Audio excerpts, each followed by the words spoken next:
এক বিধবা, তাকে কার্ড দেওয়ার কথা বলে তার জীবনটাই শেষ করে দেওয়া হয়েছে।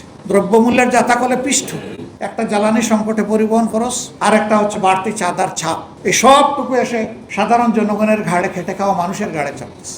একদিকে তারা কৃষক কার্ড, তারপরে আপনার কি বলে ফ্যামিলি কার্ড বিতরণ করছেন, এখন হেলথ কার্ডও দিবেন। ভালো, সেটা দেন।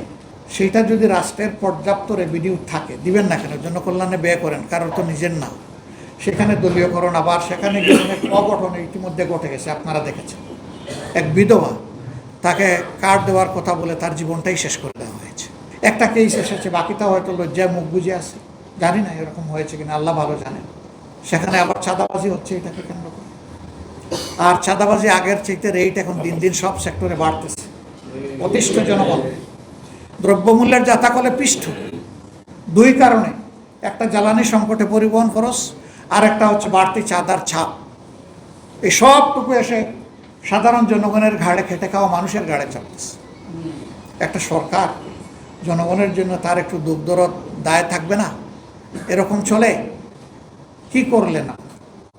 অথচ আপনারা বলেছিলেন যে আপনারা দুর্নীতির টুটি চেপে ধরবেন। আমরা বুঝতে পারছি না কার টুট চেপে ধরা হয়েছে। হ্যাঁ, আমরা দুইটা জায়গায় টুটি চেপে ধরা দেখতে পাচ্ছি। একটা মিডিয়া,